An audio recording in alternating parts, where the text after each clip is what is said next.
What's up, everybody? Thanks for hanging out with me. And if you've been here before, thanks for hanging out with me again. This is Dell on Movies. Welcome to another episode of Movie Swap. And tonight, my guest is a guy who is a big supporter of a lot of our YouTube channels in this community. And he has a lot of positive things to say about us. And we're here to learn a little more about him so we can have some great things to say about him as well. A lot of us interact with him, but don't really get to know much about him. So hopefully through these couple of movies we're going to talk about, we'll learn even more. And I'm talking about none other than The Monkey. What's going on, man? Um, Floor is Definitely not. What? No, I was just going to say the floor is yours. Uh, I I'm a little tongue-tied right now, but I'll I'll be fine. Okay. It's no big deal. No big deal. So just let's help loosen it up a little bit. So one of the things I did was I was kind of binge watching your YouTube channel over the last couple of days. And of course, well, even before, well, let's go back where we were talking about backstage.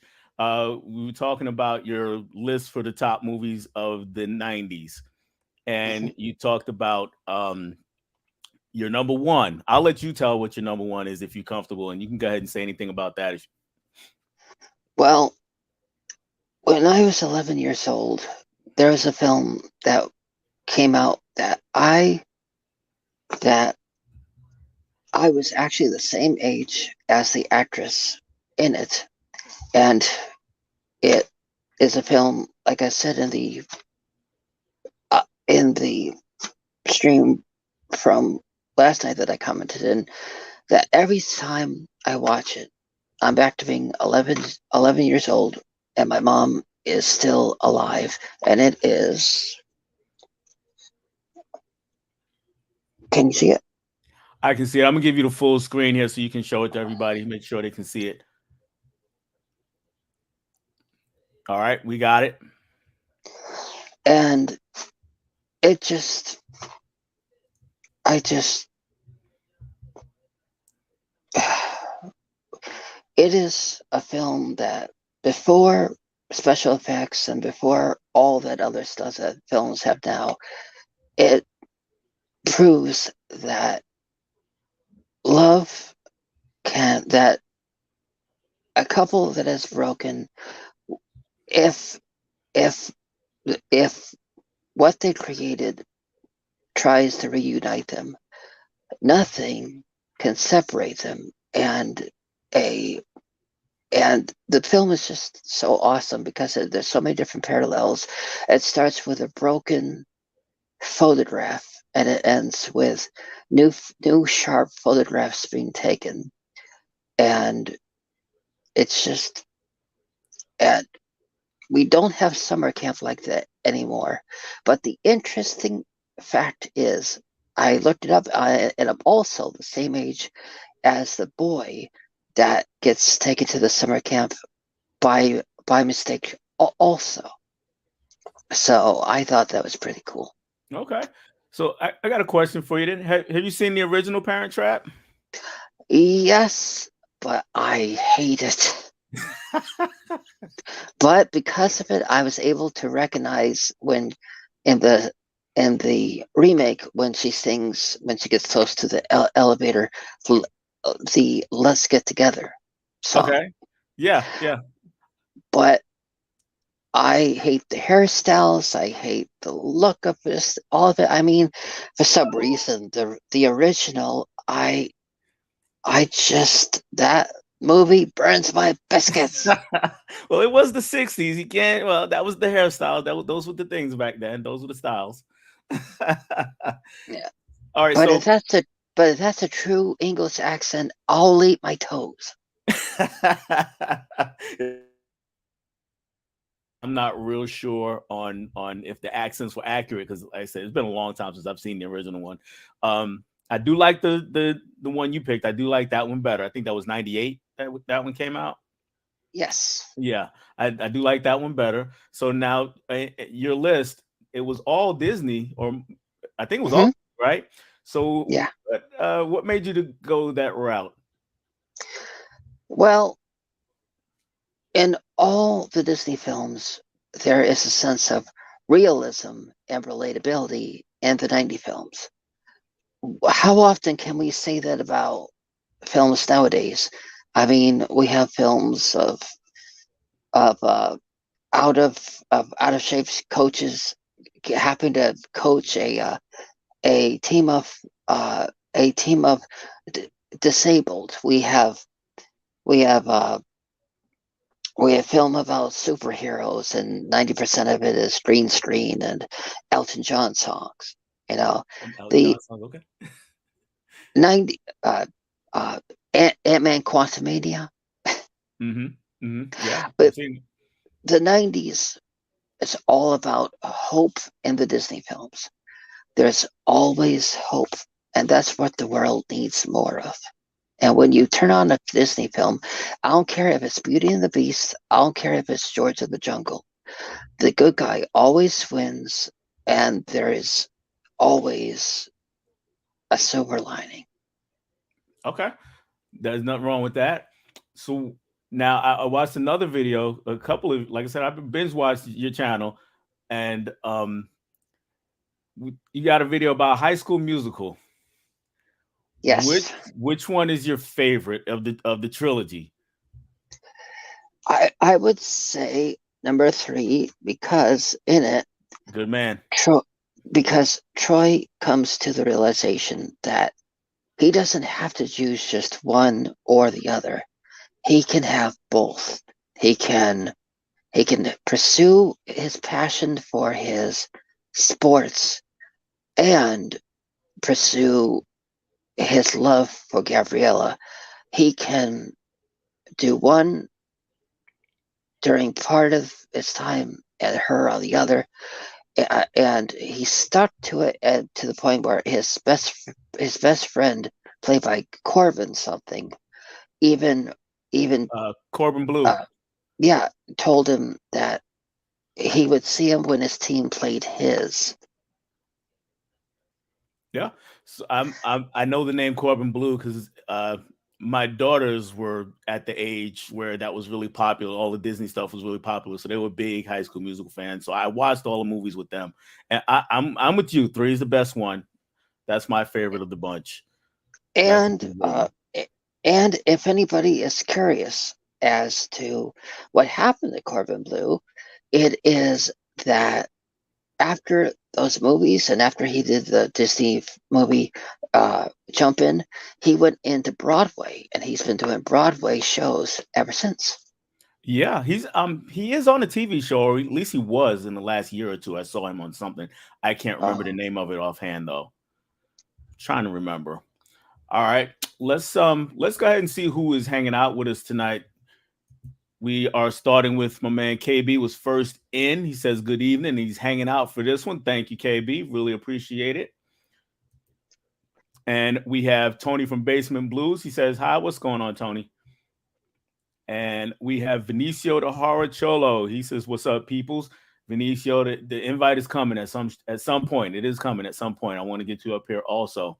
Another, Tony recently took a trip. yeah. He was actually on a UK stream. So Tony, did you bring me back a T-shirt? Let him know in the chat, Tony, if you bought him back a T-shirt. All right, and Mizzy is here. Says, "Hey everyone." He's another recent guest. We got some what's ups going back and forth. A lot of people just saying hey to one another, and so yeah, Vinicio and Mizzy all saying hi to one another, and I appreciate it. Right now, we got a few people here, and I always I appreciate all you guys out there in the chat. And again, subscribe to each other if you haven't already. I believe from what I'm looking at, just about all of you have. And definitely check out the Monkey's channel. It's a unique channel. Videos are really short, and he's got some interesting things to say. So he keeps it short though, so he's not going to tie up your whole day like long-winded guy like me will. So he does pretty good with that. All right, so Perfect. If you ever need to watch something when you're taking a shit, put on one of my movies. There you go. There you go. All right. So let's go ahead and let's get into the first movie that we're going to talk about tonight. And that is the movie that you recommended to me. And I will let you introduce that movie. Go ahead. Well, it is the film called My Name is Sarah, and it actually is it's based on a true story about this Jewish girl that escapes her home and her homeland, and she basically has to live as a Christian, uh, away from all her family and friends, in the time of when the Germans have taken over everywhere. So she has to live around. When she goes to town, she's around Germans, and when she's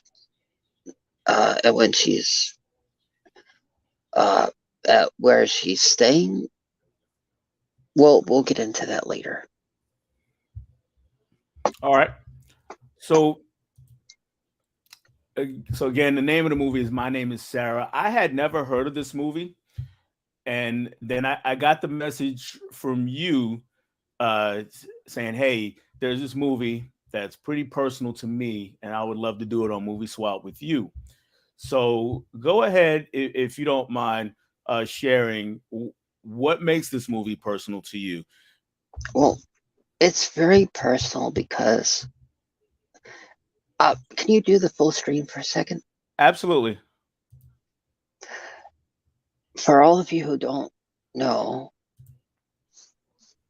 my mother was Jewish. Was because she's dead, but she was Jewish, and see, I got the nose, and it for 20 years I had because of my father, I had to be a Christian, even though my mother is Jewish. And this film, it always, as soon as I watched it, it always made me remember the roots and happened to be, and it just felt personal, happened to be, you know, uh, all those Christmases, all those, you know, and only having one movie, the Eight Crazy Nights growing up, it was tough, but when I watched this film, it it reminded me of my roots in a way that I don't have to turn on the first 2 minutes of the original X-Men film to feel close by seeing the young Magneto walking with his parents, Okay. So So and it reminds me of my mother. She always she always was the Jewish star to me. She was the epitome of kindness and everything in the Jewish faith that you would ever want to find in somebody. She was the one that you would just you would think she's a happy Jew. okay. Um that is that is actually there you go. I'm sorry. I kicked you out for a second. Um there you go. Okay. So that's interesting. That is really interesting. Because I obviously that's the premise of the movie largely, and the difference of course being it's during World War II for her, so it's a little bit different in that way. Um so there's a more imminent danger, but I can definitely see how you related to that. And I also love the how it shows that. Well, should I wait till later to get into it? No, you can go ahead. Okay. And I also love how it shows that it wasn't just the Jews that were affected, that it was also the people around the other area that the Germans were occupying. That it wasn't just Jews that suffered. Yes, they got executed, and they got uh, and and and other stuff we'll get into, but it was the other people that got bullied on their very land. The ones that were made to feel like the foreigners in their backyards. I love to see that they show that it wasn't just the Jews that got taken advantage of, they got treated badly. You get to see how everyone was really treated in that time. Okay. So for anybody, again, if you're not familiar with the movie, what he's talking about, the our main character Sarah, she basically wanders onto this farm owned by this family, and again, it is the middle of World War II, but this family is not German. They're not in Germany. This family is not German, but they are well aware that the Germans are looking for Jews expressly, and of course, along with that, they are basically pillaging the land that these people live on. Everything that they have, like if you have some cows, they may take the cows, or they'll just keep coming back to take all the milk or whatever they needed at that time, regardless of whatever you and your family needed. So we see that happening throughout the movie. And then there's also some melodrama going on with a lot of family drama within that family also. So it's not just a constant it's not just a constant thing where we're just only focused on the Nazis and their occupation of that land. So as far as that goes, did you could I wouldn't say could you relate, but did that part of the story grab you at all? The part with the family and a lot Yeah, of the things that they were going through. yeah, being tested. From the moment she walks up, she's asked if she's a Jew, Right. and every step of the way, from the moment she's tested by being put in a little shed with a freshly baked loaf of bread, and she's tested to see if she eats it. Hmm. Then she's constantly tested of the faith. She's asked be to say in front of the father and children the bedtime prayers. Hmm. She's questioned about even eating pork, Hmm. and even when she's on the toilet, she is watched by the wife. Hmm. She is never by herself. She is always being tested, and it you know and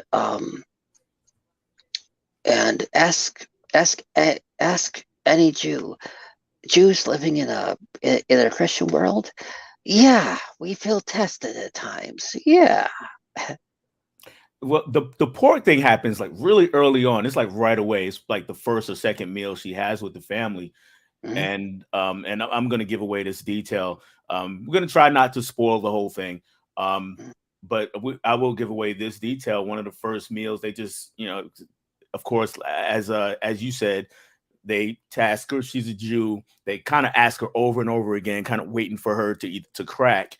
And then when Mhm. it's mealtime, they let her start eating, and then they ask her about eating pork, Mhm. and she just has to kind of like, I love it, and just keep eating, uh, Mhm. all to keep all to keep herself alive, really. Yeah. And A- a- go ahead. And the fact that they make her she the when she gets there, the the father tells her no pay. We're just going to give you a roof over your head and food. Yep, yep. And he looks her over like cattle. He looks her over like a lot of things before the end of the movie. He was a sketchy character. So I was Yeah. So But how'd you feel about him overall? well, I feel yes, in this day and age, he definitely would have been put in jail. But by the end of the film, he does show he has some humanity. He does, in his own way, apologize for that one night. Hmm. Yeah. But I will say the fact that in the end, without giving anything away, he wanted her to stay. I was like, no, go, go, go. But I will say, yeah, he was really good at being creepy, but in a way that you never knew what he was thinking because he was quiet and most of the time too quiet. I'm glad you said too quiet. And because I was watching it and the entire movie, he is very good at being creepy because the entire movie, I was like, what is he going to do? I just, it just felt like he was just going to do something horrible the entire time. And so he was Horrible. definitely That was his brother. That was his brother was the horrible one. right, right. As it turns out, well, I think the both of them have some horrible things going on.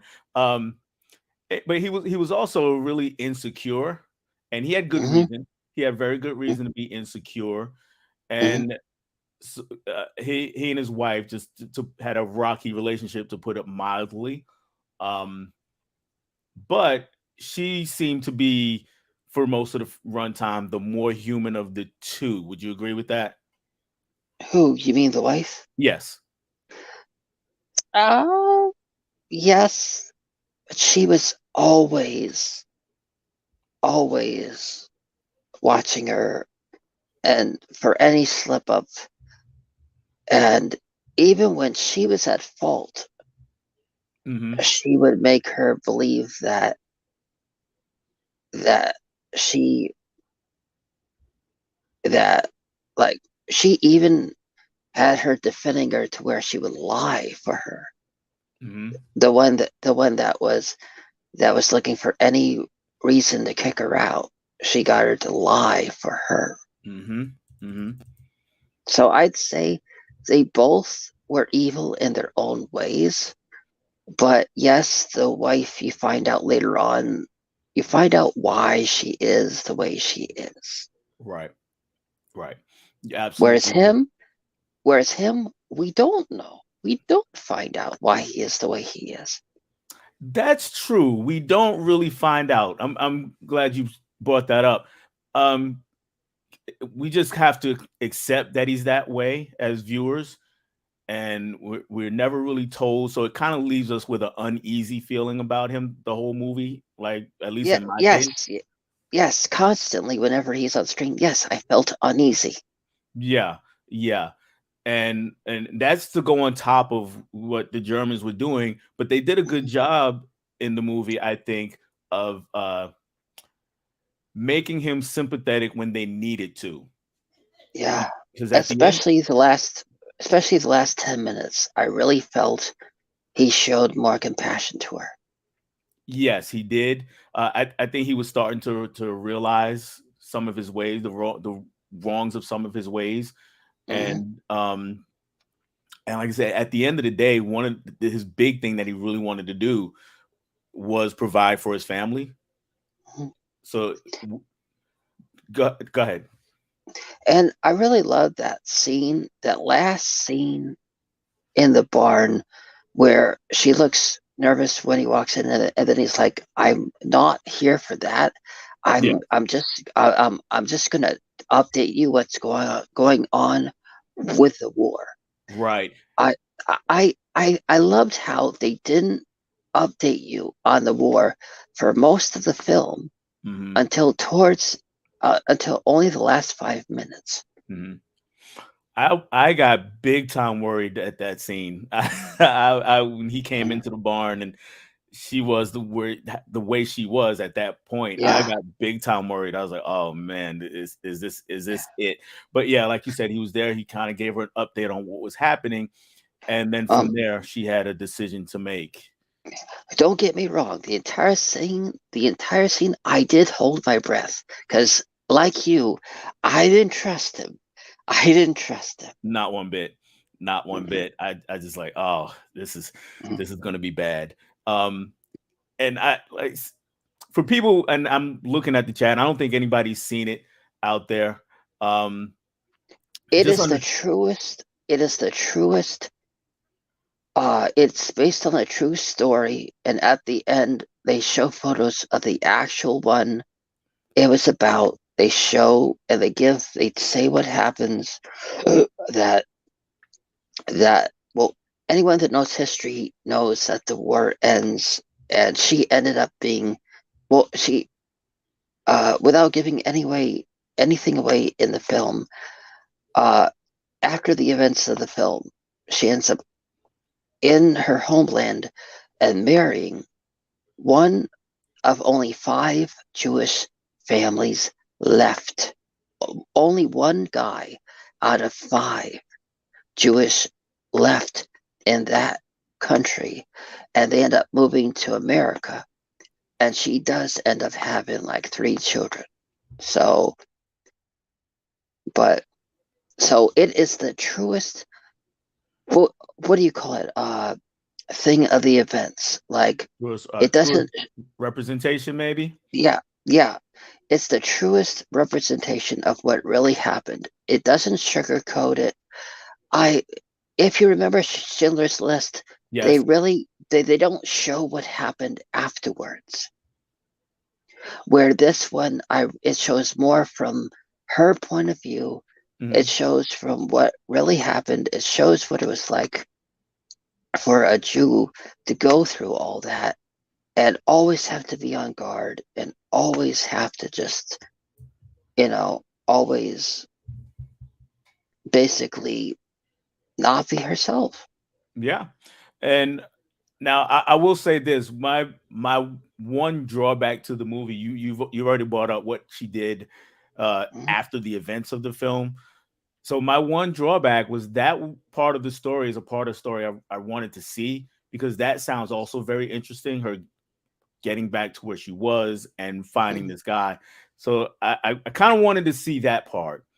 Well, I think I know why they didn't show it because they say that her brother got betrayed. And so she probably would have found the remains of her brother Okay. and she'd probably be going through depression.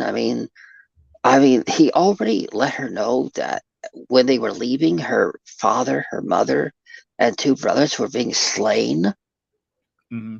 So she was coming back to a bloodbath, That is very true. having having nothing, having nobody, probably happened to stay in a big old house, just her with those 5 remaining Jews, while the officials are like, well, what are we going to do now? Hmm. Hmm. So I think, yes, if they would have shown when she was on the ship to America, yes, but there's a lot she had to go through to even get to America first. Absolutely. We're going to take a quick break just to run through the chat here real quick. And we're going to start with Mika is here. She says, hi, everyone. Mika and or Kira. I'm not sure which or both, but definitely hello. And there are some of this channel's greatest supporters. So I definitely always have to acknowledge them. And there are a lot of people saying, what's up to Mika? And KB says, I've never heard of this one. Sounds interesting. It is definitely interesting. And if you do look it up, KB, this was the one that came out, I think 2020. Is that right? Um, Let me see. Um,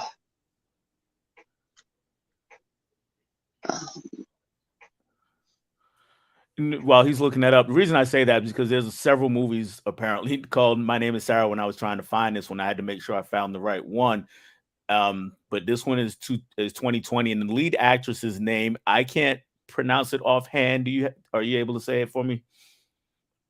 um, Is it Zusana? Is that right? Names in print, but the film has so much stuff in it that's not right that it says not rated. Okay. I'm gonna look it up here real quick. and I will get that information to you. But KB, yeah, if you do look it up, there are several of them, and I don't know if you remember the cover when the monkey showed it, but it Yeah. is there. It is right there.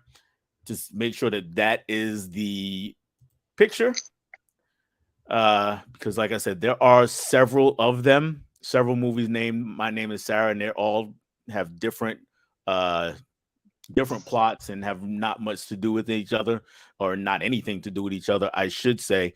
And this one, 2019, according to Letterboxd, is what I'm looking up over here. And yeah, 2019, according to my Letterboxd. And Tony saying hi to a bunch of people. And Sean Zarnecki is here. What's going on, Sean? Glad that you made it back again. Really appreciate it. Really appreciate everyone that's here in the chat. Um, we're about a half hour in. We're still talking about My Name is Sarah, if anybody missed that. And now, so let's go ahead and get back to that. So we have the family drama going on, and along with all the stuff that's going on with the Germans that's happening, and within that we get these trips from the Germans to the farm over and over and over. hmm Can They you, they don't just take things all at once. They drag it out. The father first talks about how they got tipped off that the Germans were coming, and he had to take all his best animals out into the forest and leave some back at his home just so they wouldn't be suspicious. But he was really upset that he had to take all his best animals out miles into the forest just so they would not find him. But then, as soon as he defends Sarah, as soon as he defends Sarah, um, uh, uh, against his brother, he stops tipping off his brother, and that's when problems happen. yes, totally agreed. And Um, it gets so bad. Do you want me to say? you can go ahead, go for it. It gets so bad he ends up having to pull the plow himself. He gets Sarah to be on the one end, and he is thriving in agony as he and Sarah are doing the fields just with the reins attached to him, and he is yelling in agony as he is having to do it all himself to keep his farm running because after 3 trips, one that he only talks about, but 3 trips, they've taken all the animals and he's forced to put his body through all that strenuous activity just to keep his family from starving. So that to me was one of the most powerful scenes in the movie. Just seeing him go through that to again go to his main purpose, which is I'm gonna provide for my family no matter what. And, And and just for you all to know, no CGI was used. You could tell it was all him. oh yeah, he was definitely pulling that. I'm trying to, for anybody looking at me, I'm trying to pull up the main character's name again. I'm still trying to, so I can pronounce that. But yeah, he's definitely pulling he's the plow horse at that point. Mhm. Um, and like I said, that for me was one of the most powerful scenes in the movie. Of course, some of the other powerful scenes had some more graphic imagery, um, where we get to a scene where they're riding along in their cart and the wagon, and they come across some bodies hanging from a Yeah, tree. That also stuck with me. yeah, And and if I may say, then we get to the religion part yes, where where he takes her to town to get papers to prove she is who she is, and they pass a bunch of Jewish women, what would you call it? Getting made to be naked and shot dead. Mm-hmm. And she has to give a speech a Christian would give Mm-hmm. about, and she stands up to him saying, "Don't you have any faith?" Yeah. And I feel that he was so taken aback by her Christianity, that her caring for everybody, that he was like, "Oh, I don't need any more proof. I live to a wife. I live with a wife who is Jewish. That's probably given me this speech for years." Mm-hmm. And and when he takes her back, the wife is pissed, but he stops it. Yeah. He stops it. He stops it in a way that you can tell he means business, and do not push him, because he goes from being mysterious and creepy to quiet, and Mm-hmm. you do not want to piss him off. That is very true. So the religious part of it for me, it was showing that she won. Of course, she was well versed, or at least versed enough in Christianity and Christian customs to survive. But more than that, even though it seemed like a denial of her true faith, she also used it to affirm her own faith. And So yeah, she, go ahead. but she had a dream sequence where she was Yeah. talking in her native tongue, and Yes. she almost got found out. But so she had, after that, she realized she had, every single night she had to sleep with a piece of fabric in her Mm-hmm. mouth, Yeah. just so she would not speak her Jewish language, because she ended up dreaming of the Nazi soldier. That dream sequence was also another powerful scene in the film. And yeah, she did have to do that But from that point forward. I feel it was because of what she saw. She saw herself as one of those women that was going to get killed, because she was completely naked in the dream, which I Mm-hmm. felt was unnecessary. I mean, she she is a certain age in the film, and we did Yes. not need to see her completely naked from the backside. That was totally unnecessary, and I feel they could have just showed us from the shoulders up. You know? True. From what I'm gathering, she was about 14 or 15 in the movie because they never really say, at least I don't remember them saying. So But then that's to show that she was going through her period, I mean, oh, right. why show that? Well, okay. Let's talk about that for a second. I'm not showing it, but them talking about her getting it. I I thought No, that was we saw it on the bench. Remember? right. We did. But I think to at least bring it up is another way to let us know or remind the audience of her age, to let us know that hey, she's really young, going through all of this. But I agree with you. You know, some things they probably could have left out. Um, And to show that right before what happens with the father. I mean, come on. yeah, yeah, yeah. Understood. Um, yeah, so yeah, they definitely could have left some of those things out of the film. But overall, I thought they did a pretty good job with the movie. Mhm. Um, so as what did you think of the other folks in the community who kind of realized what was happening with her, who realized who she Well, was kind of? she had a close call a few times, because one of the older women actually told her that she found somebody that knew her family, and Hmm. she was lucky that the woman had dementia. Yes, yes. But I will say, as far as her relationship with a priest, now that Mhm. was Yes, interesting. that was very interesting. The fact that she fooled him in the beginning, but he got her to tell the truth when she was in confession. Yeah. And I loved how, in the end, when when they slaughtered the Jews, which was horrible to see. They slaughtered 20 Jews. I loved how the priest sacrificed himself for one of the children that had to have been like only like 11 or something. Yes, that was another Um, big moment.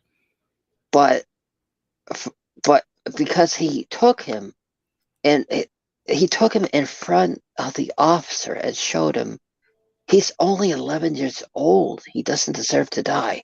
And the priest takes his place. Yes. But as far as her relationship with the priest, I felt that she laid out the odds to her that do you realize what you are bringing upon this family? And the Mm. fact that she lets him know that she's willing to join the very people that are hunting her kind just so she gets that family out of danger. She's Mhm. willing to damn her soul and turn herself into a cold-blooded killer just to save the people who are hurting her and are always watching her for any slip up. She cares about them that much that she's willing to become what to become the people that are killing her kind Right. just to save them. Exactly. All right. So the main actress's, the lead actress's name, I did finally pull it up. Zuzana Surawi. I think that's how you say the last name. Surawi, maybe. I've seen her in something else. I know I've seen her in a couple of things because I do know the name. Um, I just can't think offhand right now what I've seen her in. At least I think I have anyway. But yeah, so if it's the movie starring her called My Name is Sarah, I know one came out in 2022, another one came out years before. So, but definitely check out this one. And what did you think of her performance?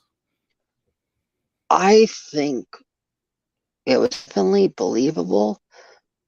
And I loved how, in the end, after the war is over, may I say what happens? Yeah, yeah, I love how she ends up, uh, she comes clean to the family and she yells, she finally gets to yell to the one Jewish officer that's leaving for Paris, Kaminsky, I'm a Jew. And my breath stopped. I couldn't breathe because I didn't know what was going to happen. And then it's like it goes dark, and then you see her finally happy riding in the vehicle. You right. didn't see that coming. She went from hiding her true everything to finally getting to yell out in joy that she's a Jew. Absolutely. So so let's go ahead and start to put a bow on it on my end. So the way I end these segments is I will basically talk about my thoughts on the movie, over my overall thoughts. Mhm. Uh, and overall, like I said, I did think it was a good movie, definitely a well-made movie, and had a lot of powerful moments. Um, and I've seen a number of World War II movies, obviously. So, and this was different than most, and I appreciated that. The lead actress Susanna Sarawi, I think that's how you say her name again. She was pretty good. She was a really good actress. Played a really good part in this movie. The Mhm. acting all around was pretty strong, and I think for this particular movie, it had to be for it to work. Mhm. Because if it's not, uh, then it just gets to be exercise in basically watching people get tortured sometimes at Mhm. times and then kind of screaming at each other at other times. Um, But I will say I felt invested in the movie the entire time. I felt it was really happening, and I felt all the characters were believable.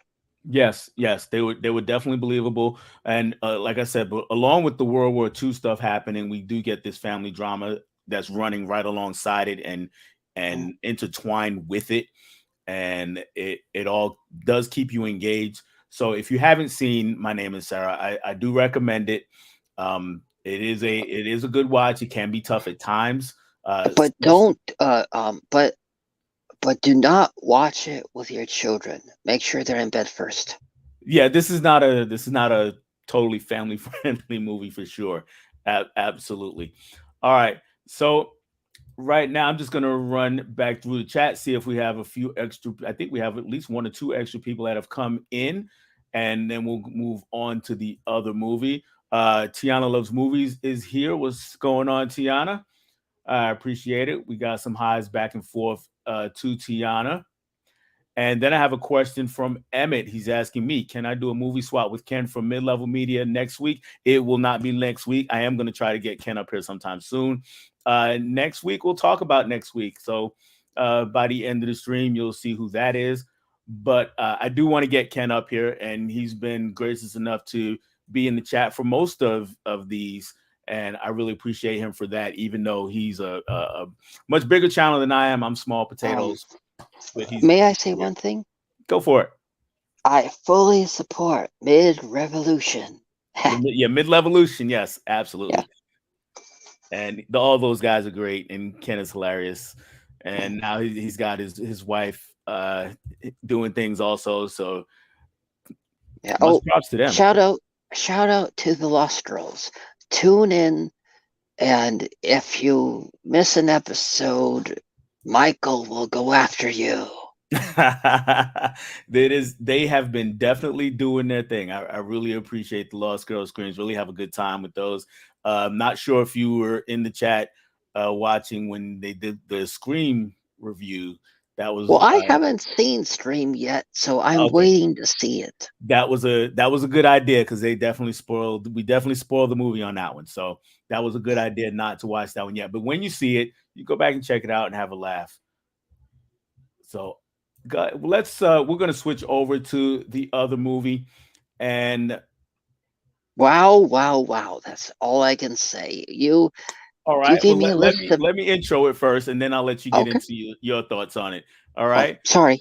No, it's all good. It's all good. So the movie that he is referring to, and the movie that I recommended to him, is another Criterion. Last week, if you saw me, or over the weekend, if you saw me with Nick, I recommended a Criterion film to him, Lady Snowblood.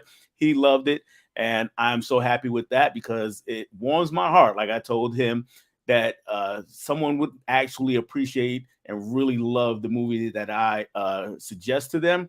And I'm taking a shot here again. And the movie I recommended to the monkey was Claudine, another Criterion film. This one's from 1974, I believe. Diane Carroll plays Claudine, the main character.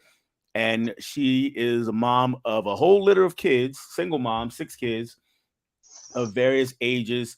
And she's struggling, and but she has like a side job, and she meets a man played by James Earl Jones, and there he is. Meets a man played by James Earl Jones, who takes a liking to it, and they start dating. And if you're familiar with the welfare system of this, especially of the 70s, single women who were on welfare were held to a lot of restrictions, and one of them being not getting anything from gentleman callers, so to speak. If anything had to be reported. If he bought her a toaster for the house, it had to be reported and likely deducted. So we get a lot of we get that part of it going on, along with the rom-com stuff. And now I will let the monkey go ahead and say what you wanted to say to start with. Well, number one, she kind of plays like a maid, and he is a garbage man. Correct. And I loved how they first met, and how at first she was not into him at all. But then as soon as he stood up to a rich white man, she was all she was saying, her name, her phone number, her address. Absolutely. But I loved their relationship when it was just them. It was just, you don't always see a lot of James Earl Jones being the leading man. Right. And I really liked that you get to see his humanity. I mean, we really don't get to see a lot of him not being superior people, but this particular film, really was extremely interesting to me because in a film where he was having to be a guy that when welfare lady would go to check up on the family, he'd have to hide in the closet Yeah. with all the gifts that he gave her. During the filming, he was also filming another particular film that he was doing lines for audio, Hmm. which was a little film known as Star Wars: A New Hope. Hmm. So I feel that that was the fuel that was the fuel he used when he was doing those scenes where he was having to be the scared guy being bullied by the welfare system into not being around the woman he loves. Um, he when he wasn't filming that, he got to do lines where he was bullying a white princess from a royal family. Hmm. Hmm. And I thought the parallels were really interesting, but I also thought that when it comes to the film, I thought it was really great how he was able to point out to the audience, like, so you're saying that if I want to do this for her, I have to report it, but if I do not, uh, but if I do not report it, that I'm jailed or I'm fined.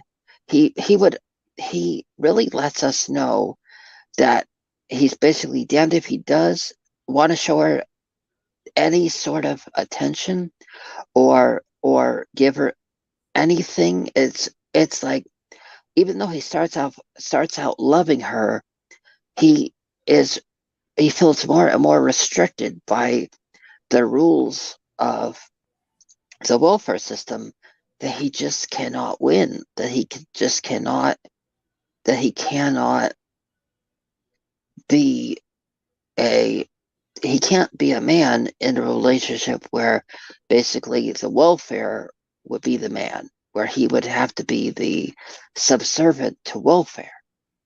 And uh, he just, he just,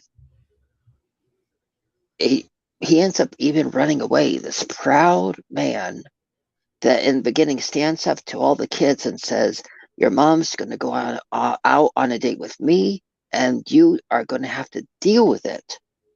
He goes from that to being so afraid of the welfare system that he runs away and he moves. He doesn't tell anybody where he goes. And the job that is keeping him alive, he even ran away from the job because he's so afraid of welfare. He's so afraid of welfare taking more from him just because he loves a woman. Yeah. And like I said, it's crazy because the restrictions were just unreal. And for anybody who hasn't seen it, when he says, I'm fined if I do small basic thing. We're not talking about major things. We're not talking about buying cars and house. Any small basic thing, like I said before, if he bought a toaster, it'd have to be reported. If he bought dinner one night, they would have to report it. Um, Anything uh, at all, any minor monetary thing he but did. but it's even worse because earlier in the film, she says to the welfare lady, "So you're saying if he buys me a soda, which equals to a whole pack for $2.50, I have to report it, and then you'll take it out of what I was supposed to get from you to uh to begin with. You will take it out of next month's amount just because he bought me soda." Right, right. And it's crazy. And for me, it was kind of personal on my end, where you had my name is Sarah. So on my end, it was kind of personal because uh for part of my life I live in a similar situation. My mom was a single mom, and we were on welfare for a short time. um and well, longer than a short time. We were for a little while, and she did always go out, and she started working because the restrictions were just too crazy. And even though, you know, a lot of the times the things of the household were left to be ran by myself and my sister, because she was, even though she was a lot younger than us, she was all more responsible than us. But so I understand that lifestyle, and so a lot of that hit me and took me back to my childhood, and it hit, kind of hit close to home for me there. On your end, now we mentioned about James Earl Jones and his character arc, and yes, he's a fantastic actor. What did you think about Diane Carroll and Claudine? I thought she was a very strong woman that just like the welfare. She was damned if she did, damned if she doesn't. She was dealing with raising young kids, and one of the kids, oh, she even had so the first night she is with the guy, uh, after their first lovemaking, she gets a call. It's like the dead of night, and she gets a call from the youngest saying his brother is masturbating in the top. Yeah, And that's the last thing she wants to hear about. At right. at at the crack of dawn, when even when the phone rang and he gave her the phone, you could tell he's dead tired. He has to be up in 3 hours, Hmm. and there he is. I mean, when he hears what the call is about, his eyes are barely open, and he's staring daggers in at her because there he is, happened to be up in 3 hours. He spent all night love making to her, and he has to be awake listening to the son talking about the teenager masturbating in the tub. Right. So now we said she has six kids. These are not six little kids. There's a wide age range here. The oldest uh, is I'm guessing about 17, maybe even 18, and then of Well, course yeah, the yeah, youngest are really really young. Now, he's 18 because he was jailed, remember? right, right. And he's played by Lawrence Hilton Jacobs. If you're not familiar with him, if you recently got the Criterion for Cooley High, he's Cochise in that movie, and he's been in the 70s, and especially in the 70s, but even into the early 80s, he was in a lot of movies. Um, But interesting enough, they gave him a lighter color to his face when he was doing the Cooley High. Did you notice that? I think it was the way it was shot. I want Oh, to. I think it was the way it was shot, but I do. I understand he did look little different. I'm mhm. gonna guess and say it was the way that it was filmed, and even also the way it's presented, as far as the Criterion version goes, the whatever process they did to do the transfer. So I'm crossing my fingers here. I don't think that they purposely did that. But yes, he wasn't a big actor, but he was definitely a familiar face in the 70s. He was in Welcome Back, Kotter, if I'm not mistaken. I don't know if you ever Oh seen that yes, show. yes. He did lots of scenes with John Travolta. Exactly. Lots of scenes with John Mm. Travolta and Welcome Back, Kotter. Any of you young folks out there in the chat, if you don't know Welcome Back, Kotter, that was the show that gave John Travolta his start, pretty much. Mhm. Uh, and of course, he skyrocketed from there. Um, so And and also interesting fact in there's a scene where he's at the bar, James Earl Jones, yes, where the eldest son, who is also a big handful because he wants to fight back to the system, and right. he really he he's doing it the wrong way, but he's like, I'm tired of being afraid. I'm tired of not doing anything. And he is, I'd say, during all the whole film, the welfare is not the villain, it's her son. Okay. I kind of, Because, yeah. well, I would say I would disagree with that because of something that you actually said and well, something you touched on anyway, not what you said, but he's trying to figure out who he is and what he can do. And yes, he's making a lot of wrong decisions. So I think he's a minor villain in that sense, and because he's doing the wrong thing a lot, and he's kind of causing her a lot of grief. But Oh, it's one where it he doesn't know what he's supposed to do. And it also goes back to them talking about not having a father in the home. So he's trying to figure out how to be a man without the benefit of having another man to look up to. But I'll say this. I feel he's the villain because Wilford doesn't tell on the sister, which causes the mother to whoop her daughter. Yeah, that's a different story. So, and I was well, one for that scene. Well, let's go ahead back up a little bit to the daughter. So the daughter, I'm thinking is also 15, 16 years old, maybe even a little bit older. She's stupid. I mean, even the She's 5-year-old has more sense than her. Yeah, she's not very bright. She's rebellious for sure, and she's got a boyfriend who we don't meet. Um, but what do you think of their relationship between her and Claudine I even thought before that? I thought the mother was trying, but she lacked self-esteem. She was dumb. She needed her mother so badly in the scene where she's throwing up in the toilet. Yeah. And I just felt that uh, I will say I hated her character the most because it when you find out the big shocker about the daughter, Mm-hmm. you find out you could tell on the mother's face that it was her worst fear. Mm-hmm. Mm-hmm. That her worst fear has come to life because of her daughter, and her whole world is going to end in a number of months. And hell is going to rain on the family. Yeah.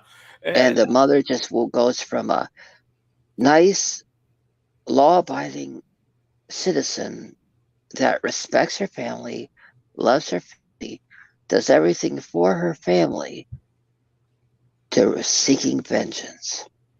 and I don't know if it's seeking vengeance so much as frustration and realization that the cycle now is now perpetuated because her daughter's going to wind up in the same situation or could possibly wind up in that same situation with a lot of kids and having to be on welfare and having to depend on the Mhm. system. So, and that's something she didn't want for her daughter, especially at that younger age. So I don't think it was vengeance as much as it was frustration. Now, I will say this: the same, similarly as we talked about in My Name Is Sarah. I think the visuals of the scene might have went a little overboard because, again, of how young she's supposed to be. And during that scene, Claudine basically just tears her clothes off during that scene, Mhm, and I mhm. thought that was unnecessary. Unneeded. Yeah. Unneeded. Yes, yes. They could have done it where she was under a blanket, like where she hides under the covers and the mother has to go under the covers and you just hear it. Or Or they could have panned from the window and mhm, just showed it happening, like where you didn't really see it happening, but you saw the mother's hand and and a whip or something. But it just showed too much. mhm, Just mhm, too much. mhm. And It for me, I would say definitely the clothes tearing part was way overboard. But yeah, I do understand. Yeah, if we pan away from it or just hear it, that would also have the same effect. that's why I thought it was vengeance, because it was like it felt like she wasn't it felt like she was punishing her for being a female.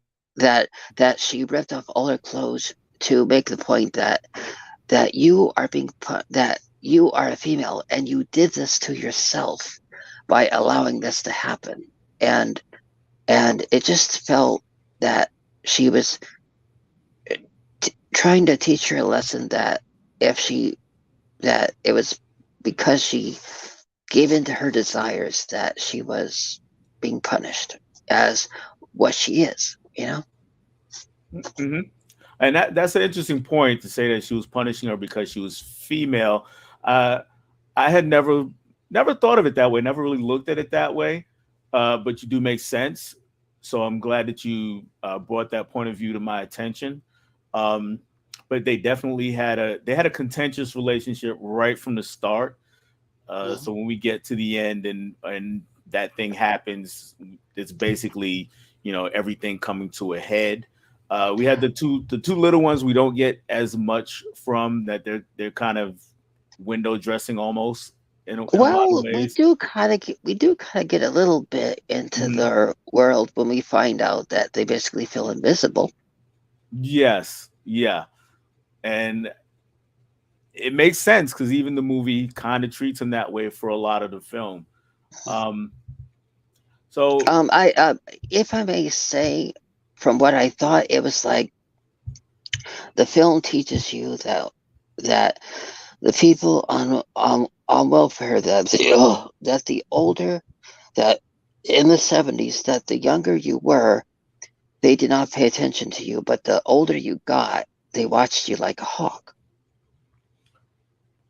by that time, yeah, because well, they're starting to get into bigger trouble at that time. So Oh, yeah, I understand, and that is well, pretty. well, Go ahead. but here's the thing: they pay attention to the adults more than they do the son that is plotting to go against the police.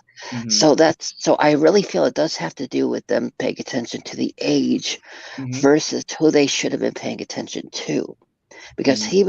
because the son was the only one who wanted the police to pay. Right, right. So if they would have just paid attention to who was always leaving the house when the welfare lady was there, instead of who was there all the time, they would have seen he was the problem and not the mother. Okay. Well, again, for me, him leaving the house, it was all part of him feeling emasculated at that point. Like he just he same way you brought up with James Earl Jones, where he couldn't be the man in the relationship. Well, the son, I don't think he ever felt like he could be a man with the welfare hanging over him as Yeah. also. So he wasn't really sure, what to do, how to do it, when to do it, Yeah. and he just kind of lashed out a lot. So he did a lot of rash things. He definitely made a big rash decision near the end of the film. Yeah. But there was a wonderful part closely before that where you see both of them at the bar, the eldest son and James Earl Jones, where the son, after his mother being in agony, without James Earl Jones, he finds him and he finds him intoxicated.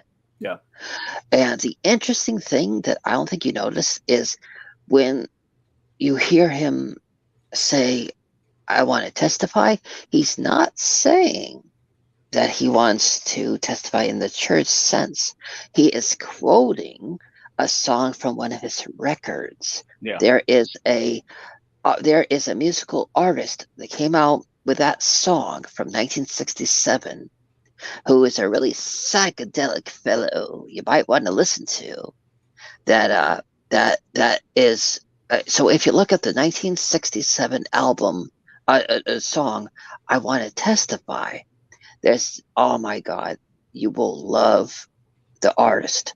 And it, so I thought it was interesting to that, that I thought it was interesting to pick up on that he wasn't saying he wanted to testify in the religious sense, but when he was listening to these people, when he's intoxicated, banging the instruments, he, this guy who was so smart and knew exactly how to get exactly what he wanted out of every situation, down to instead quoting a album, a, a title on an album from 1967, you really see that his emasculation really hit a low where he had to, where you saw he only found the most joy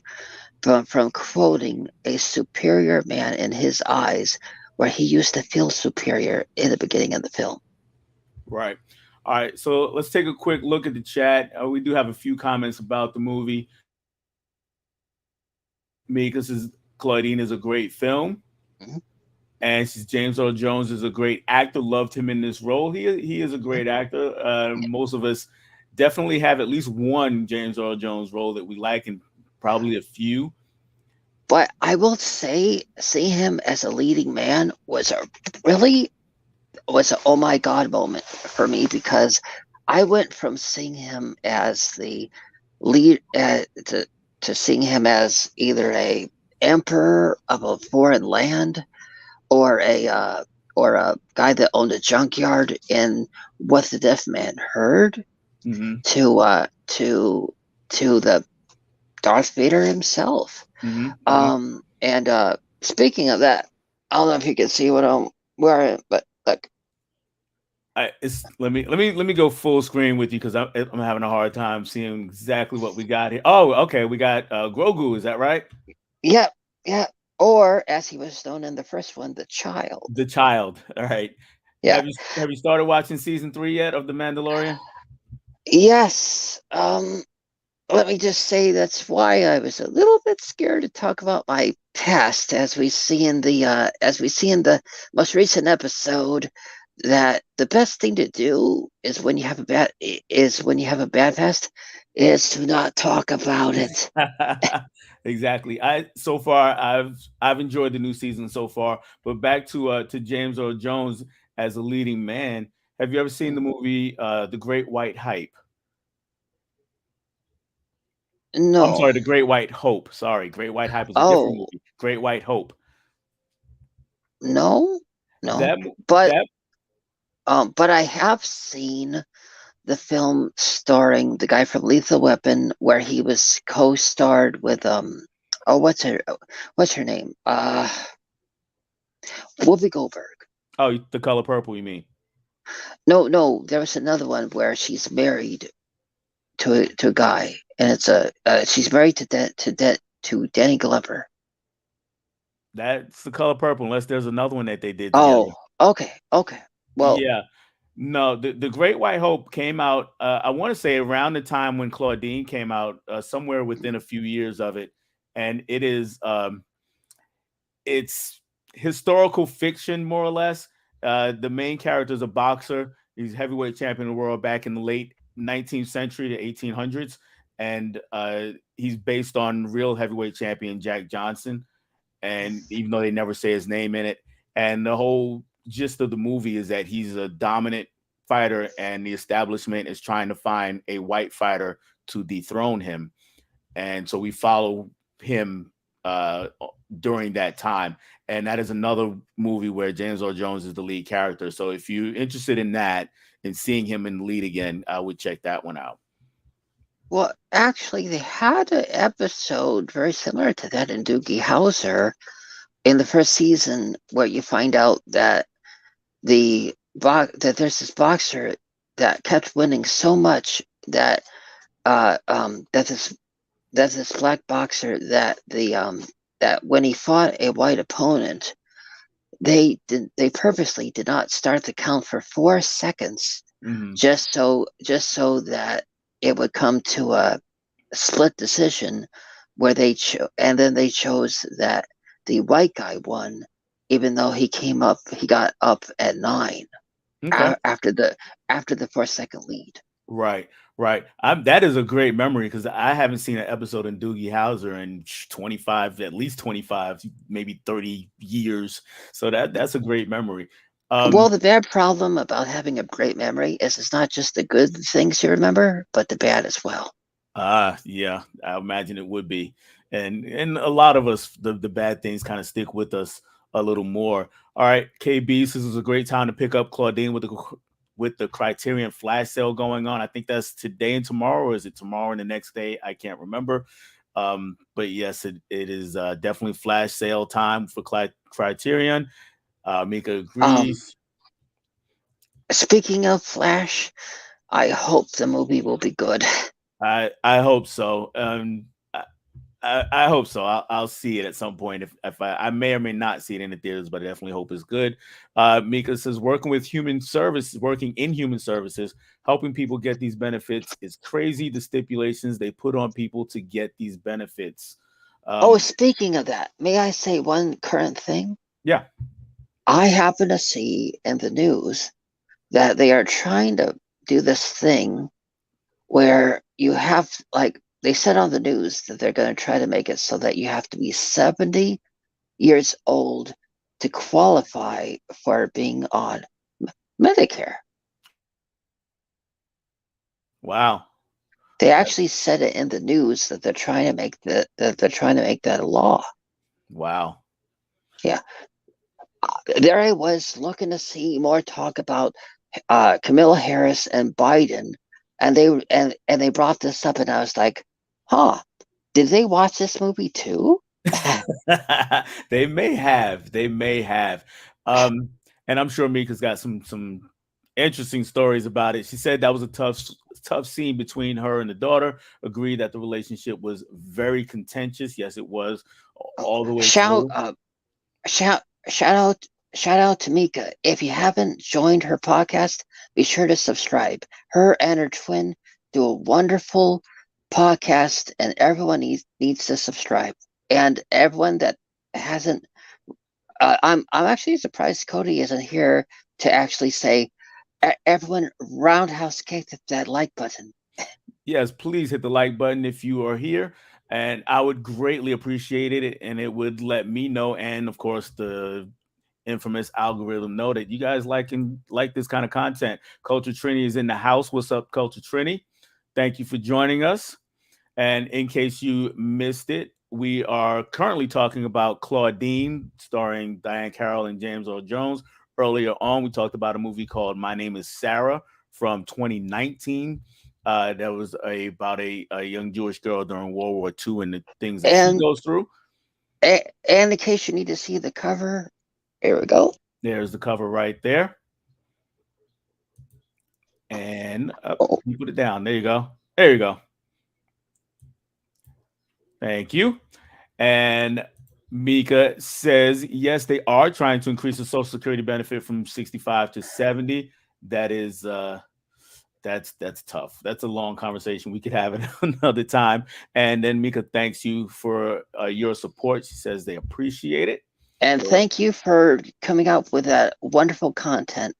It is, you do it in a fresh way that really, it there you and your twin are a breath of fresh air in the world of podcasts, and any one of us from KB to the host tonight will back me up in saying you both are a fresh air to a stale community. Absolutely. Absolutely. All right. So let's go ahead and get back into Claudine. We're going to get ready to put it to bed here in a few minutes. So what I really want here is for you to just give your overall thoughts on the movie. Well, I think it starts out with a wonderful love story. It moves to both characters being tested by different parts. His masculinity is tested by the welfare system. Their love is tested by her kids and the welfare system. And in the end, wait. And she's tested by the eldest son and the poor decisions of a daughter, and happen to be there for everybody during all of it. And also, we should point out this is not a film for kids either, because the garbage man she's dating lives in a place full of whores.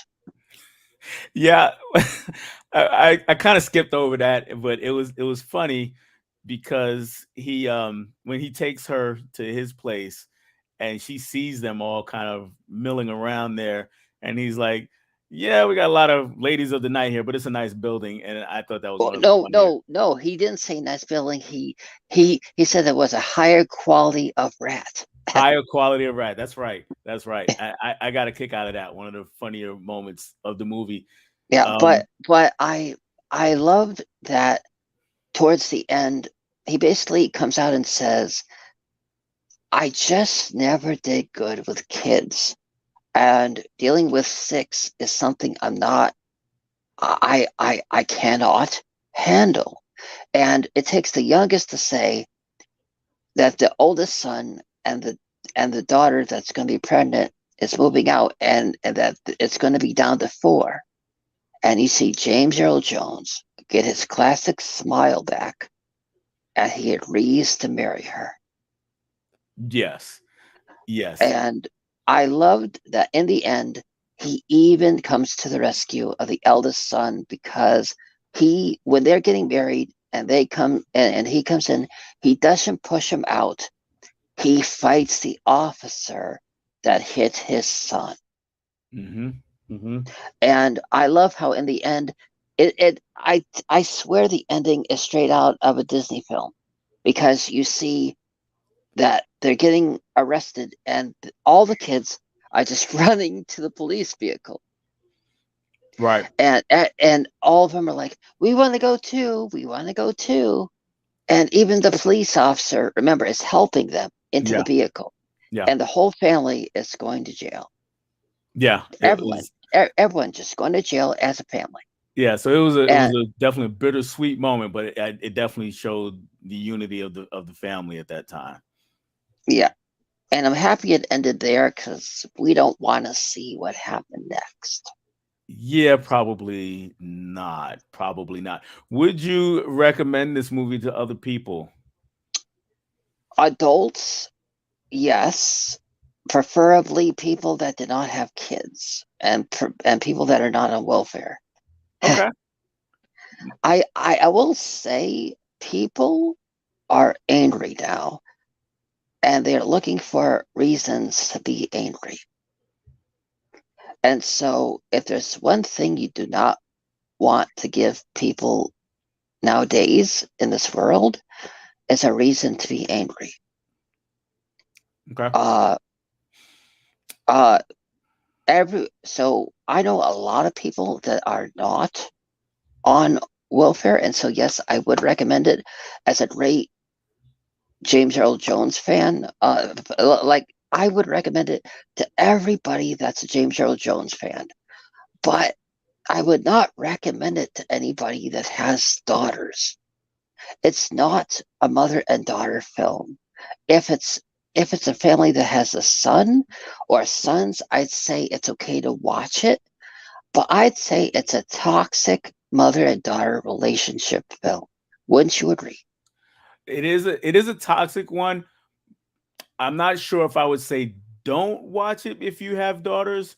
I personally I do have daughters, and the reason I say that is because I'm a believer in art should show both the beautiful side and the ugly side of things. Um, so that's where I come from on that. So I would say if you did have daughters, even if you have I say maybe if you yourself had a bad relationship with your daughter, maybe not, because then that might be too much for you. Hmm. I don't know if you quite understand where I'm coming from on that, because I don't know if I made it clear enough. Well, I don't know if I have any kids or not. The one I was around never told me, so that's a different story. All right. All right. So let's take another quick run through the chat, see if there's anybody, see if there are any other comments out there. And Culture Trinity, he did say, I have Clautina on Criterion, but I haven't seen it yet. Go ahead and give it a watch. I'm curious to see what you think of it. And And be let me know. sure to let Dell know if it has a audio commentary on it, because I feel that would be one to definitely listen to. Does it have one? I think it does. Yeah, it does. It has one from 2003 with Diane Carroll and James Earl Jones, Lawrence Hilton Jacobs, and George Tillman Jr. So it definitely has one. I'm not a big special features guy, to be honest with you. I know a lot of people go crazy for them. I'm not that guy. Some every once in a while, but not really. I will say one interesting fact about both films is that the film that I recommended, it came with a whole extra disc of special features, but the film, the father in the film creeped me out so much. I am not interested one bit in watching the special features because I do not want to see any more scenes with him in it. He did it. He did his job. That's for sure. He made sure you were creeped out, and myself as well. He like we talked about during when we were talking about that movie, kind of made you uneasy whenever he was on the screen. Um, as far as Claudine culture training, like I said, I would love to hear your thoughts on it in the end. And I know you and I have some similarities in our background, so I'm kind of curious what you would think of it. Uh, from what I'm seeing in the chat, Mika is a fan of it, and I think KB is a fan of it as well. I'm not sure if anybody else has seen it. If you have, let me know. But that's really where we can leave it. And Mr. Monkey, if I may call you that, I am going to give the floor to you. You can say whatever you want to say. You can tell us either what you have coming, whatever it is you want to speak about. The floor is now yours, sir. Well, greetings, everyone. If you think you're going to get normal videos from my channel, you are wrong. You will hear things that are not quite everything that you would hear from everybody else. And if you need to take a shit, turn on the video of mine. You will not be disappointed. So if you need to shit, turn on the monkey. And he is absolutely right about the videos being not the normal videos, definitely unorthodox videos. Most of them run less than a minute. Sometimes we get up to 2 minutes. There's a few that run a little bit longer. Most of them you don't appear in, actually. Well, the interesting fact about that is because of my bad past, I always feel like shit. And so the videos that I shoot, I'm always able to record when I feel like crap and I'm just either sitting or laying down and I'm in so much agony. The barometric pressure has changed and I just had an idea that popped in my head. And so I just do a video when I'm in the most horror. I mean, if you listen for it, you'll hear my agony. You'll hear my pain. You'll hear I am feeling like crap. But I, if and so it's only fitting that I feel like crap when you're taking shit. Well, we appreciate you pushing through that to give us some content. You can also follow him on IG, though you don't post as much on IG. I don't post anything. Don't post anything on IG. No, besides YouTube, I only post things in my toilet. Got you. We got a few more people in the chat here. At least got one more. We got Walter Jonesing for movies. He's saying hello to us both. Like I was telling Culture Training a minute ago, we're wrapping up here, Walter, and we talked about My Name is Sarah from 2019, and we also talked about Claudine from Crisis in 1974, and we had some just some highs back and forth. Yeah, you all right there? My ass is killing me. My ass is killing me. I gotta go. Okay. All right. So he had to step out, and that's quite all right. I am going to go ahead and, like I said, I'm going to wrap up here. For me on this channel, we have tomorrow night. Well, not on this channel, but tomorrow night. Walter is in the chat. His comment is still up on the screen. I'm going to be on Walter's channel tomorrow night. He's going to be interviewing me, and I'm guessing this is spine number 2 for your interviews, if I'm not mistaken. He did spine number 1 was with Celeste, and that was a great interview. I've actually now watched it twice. I watched it a little more today. Then on next week, I know Emmett was asking about this. If you're still here, Emmett, next week I'm actually going to have Tim Talks Talkies here to talk about a couple of movies, and I'm looking forward to that and having a great time. So, like I said, that's it for me. Again, check out the Monkey on YouTube. If you're here, you've checked out me at least on Movie Swap. Check out my channel. If you feel like it, if you feel so inclined, go ahead and subscribe. Hit the like button on your way out if you haven't done it already. That's all I have for you guys on this one. I will catch you on the next one, guys. And we are going to be out.